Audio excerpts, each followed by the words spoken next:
End of the year tarot tag. This is a reflection of the tarot decks I have used all this year. And thank you, Chanel, for putting this out there and creating this. Her link will be in the description. And excuse my doggo. He decided he was thirsty. It's a really long drink. It's a really long drink, Floki. Let's do this.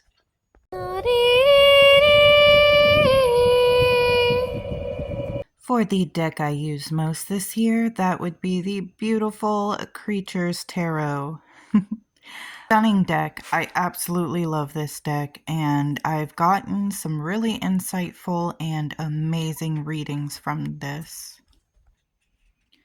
These cards are gorgeous and stunning, and I am in love with the artwork, the symbolism, and the overall gothy kind of aesthetic.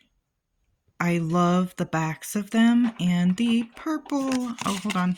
Let me turn it so you can see it. Yes, now my dog is deciding to eat while I film. The show must go on. But anyway, look at that. Gorgeous. I don't know what it is. It's just I've tried to use a lot of decks because I've got a lot of brand new ones recently. But I always end up grabbing for this one. For the deck I haven't used at all or barely used, surprisingly, it's my horror tarot. Like, come on, we're talking about me, and I've barely used this deck. Yeah, I mean, I plan on it. I do, and I absolutely adore it. I just haven't gotten around to it, but I love it. The cards are amazing. I love anything horror themed. And sorry if it's shaking a little. My dog is shaking the thing. But yeah. And that is such a great friggin' box, isn't it? Now I'm kind of like scolding myself for not using it more. My most recent edition is the Sacred Web Tarot. And I was not disappointed. I actually got this deck for $6 and I could not believe it when I opened it and saw it that I got it for $6. It is an amazing, beautiful deck. And I love the story in the book behind how it was created. So the creator's son, I guess, had a terrible accident. And when he was trying to regain his memories from a brain trauma, he was doing a lot of art. And the art was the art in this deck. And I thought that it was beautiful. The book is big and such good quality. It's got spreads. It's got in-depth information on the cards, the elements. It's very poetic. And the award for the best box goes to, it says, "As above, so below, let us meet in the sacred center." I love that. And the artwork is just gorgeous. It does have animals in it and such, but they each have the spiritual meaning of that animal in it. But some of them are very interesting too. Look at that Fool card. These are definitely the cards from my last reading, but yeah, I absolutely am in love with this deck and highly recommend it. For the deck that isn't my usual style, that would definitely have to be the Line Strider Tarot. However, I was so surprised by this deck for cards that are so simple, yet beautiful. They go stunningly deep on the symbology of this deck, and let me just say, I know the overall meanings of decks, but one thing I thoroughly enjoy and what brings me joy about having multiple and many different decks is the fact that people put their own touch into them and either add or kind of shift up the meanings a little bit. and alter them according to their art or symbology in the cards, and like give you different ways of seeing or interpreting them. And that's one reason why I like to really go through the books when I get new decks, because I love utilizing that specific deck in the way the book had meant for it. I think that brings a lot of fun into tarot reading and owning a bunch of different decks. But normally I really like a lot of darker decks. Sorry, they're upside down. I got them all kind of messed up right now, but this I didn't think I'd be too interested in. I grabbed it because it was a really good price when I found it, and it did pull to me. But I've got some wonderful readings out of this and really good intuitive messages while reading with these cards. And the symbology and like even the colors like meaning certain things, and it turned out to be a deck I truly love. And I do love the imagery on the box and the book. It's really big and good quality too. For my favorite deck pairing, I know it's probably a little strange because the themes are so not like accurate together. My Alice in Wonderland Oracle cards with my Edgar Allan Poe Tarot. I know it's a little strange, right? But I think the cards actually go beautifully together, and it seems to me like the time periods kind of match up. Or at least they're similar. It's just one's a bit more fantastical. But Edgar kind of had that mind, and so did a lot of his characters, of being mad or not really in reality or grounded in reality, right? So I feel like they go really well together. I feel like they look really well together. I mean, come on. Come on, like, you know it's true. You know it's true. So it would definitely be these guys together. So I bought, this is for the next prompt, something you bought, made, or created, like for your decks. I bought this little bag to carry them in because I did go back and forth a lot between my boyfriend's house and mine, and needed a bag to carry all my decks in. But I also carry them to work. I carry them wherever in my car. So I just load up my little bag here and I take it with me. For the next prompt, favorite backs. So I really love the back of my Oracle of Visions deck. I love anything kind of like with masks or like Mardi Gras or masquerades. And the backs of these they remind me very vintagey, kind of a little bit of Victorian gothy mixed with like masquerade vibes going on here. And that's like all me wrapped up in one little back. Another back that I really think is interesting though is the back of the cards on the Starman Tarot, because it's like a written language or communication code that either was, I can't remember from the book, I think it was found on like clay tablets or they channeled it. But anyway, it's like a little message from aliens. So, I mean, come on. What other tarot back do you know of is like this? For a deck with a great theme, I chose the Shadowscapes Tarot. And the reason why is because I love anything whimsical, magical, or, I mean, fairies, goblins, trolls, anything like that. And this deck is a fantasy person's dream. Not to mention all around gorge. The back of them is beautiful and brilliant. The art stunning and amazing. I just love it. I love it so much. Maybe I want to do walkthroughs of all my new decks. Look at that card. But my issue is I need to get a new stand because my other one broke. But also, I feel like a lot of new decks that I got are new for me, but they've been out for a while.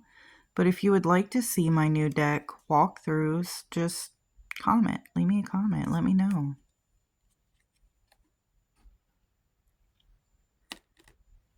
Another deck with a brilliant theme is the Fortune Teller Oracle by Rochelle at Amethyst Ascension. I mean, I absolutely love these backs, for one. But come on, they are fortunes on cards with beautiful artwork. I mean, look at that. A deck that actually has fortunes for you, and they are good fortunes. I absolutely love it and love the theme of this deck. Look at this. Beautiful. For a deck I am in love with, we're going to do the Oracle of Visions. Yes, yes. And my Alice in Wonderland Oracle. I mean, I'm in love with all of them, but these two I absolutely adore out of the newer ones that I got. The Oracle of Visions is stunning, and it's got that kind of sinister feel to it, yet it's beautiful. Look at this art.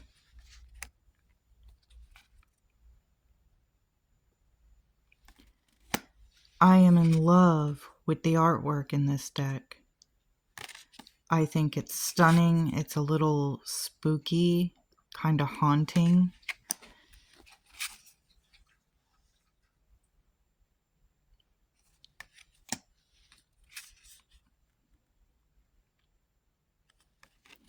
Yes, I definitely love this, and themed decks like surrounding kind of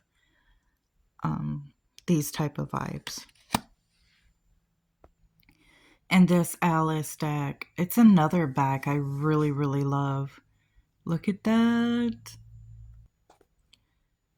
Again, the cards, like,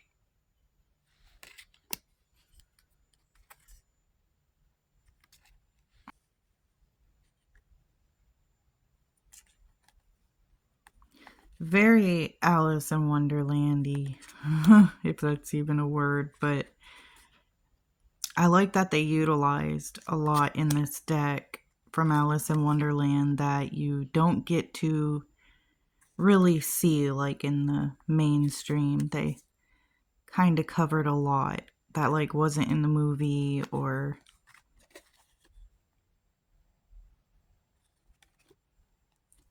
and I appreciated that. For a deck I wish existed, well, I'm gonna pull out once again, you're gonna get tired of hearing me say it, my Silent Hill Oracle deck I created. Yes, Silent Hill 2 has made a huge comeback. It's what everyone's talking about because they remade it and they were never supposed to again bring out a new Silent Hill thing or game. But not only did we get a remake of one of the most treasured psychological horror games ever made, but we're getting the movie. It's coming out next year in like a couple months. I cannot friggin' wait. But the way that this game goes in depth on like the Jungian psychology of like how dark the human mind can be when we are stuck in loops of shame and guilt, and also explores the archetypes of life and like the hero's journey and occult symbology. I mean, that game touches on all of it. I think it'd be perfect for tarot and exploring the depths of the human mind psychologically. And because I want that deck so bad, I kind of just created my own. But the monsters, they all mean something symbolically to the protagonist. They all represent something. That was our main hero, James.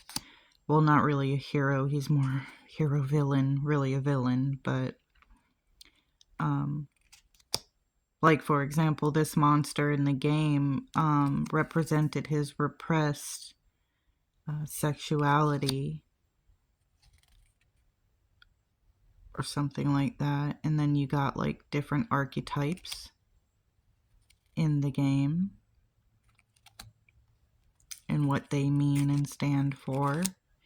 But yes, I think if they came out with a Silent Hill deck, they have like everything else, so I'm kind of getting impatient. Like, can they just friggin' create one already?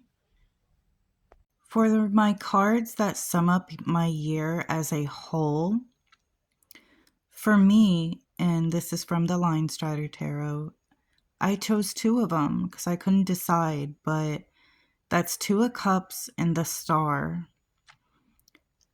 You know, somebody really great came into my life and he totally changed it for the better. For my children, for me, I'm better with him.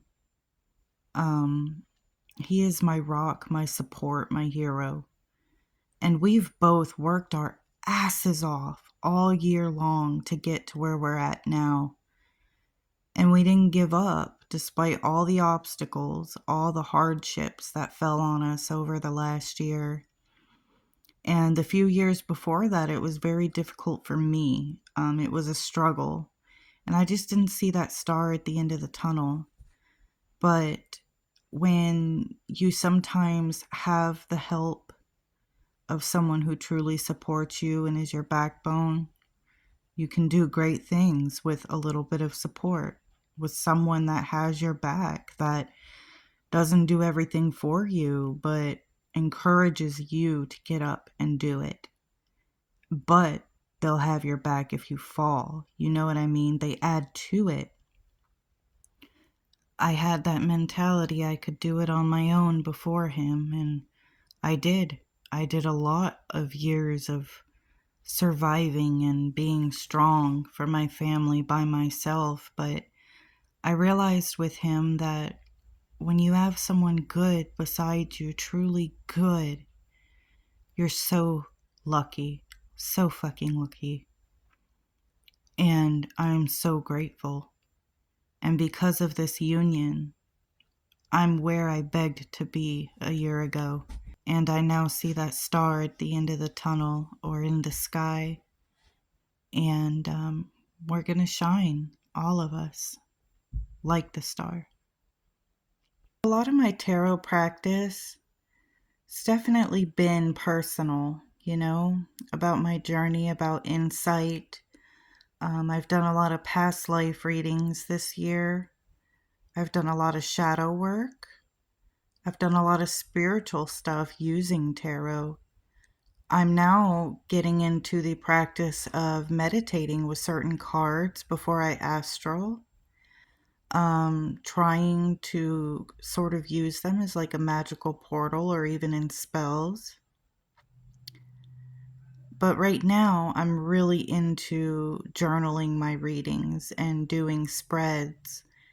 And I just did a tag. If you're interested, go over and join in. But I did a tag with my dog because I feel like he's my guide and we have spiritual work to do together.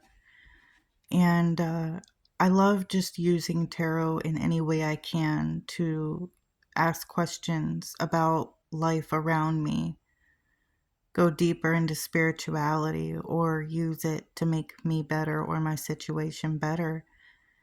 I absolutely love tarot. But thank you so much for this wonderful tag, and thank you guys for supporting and joining me.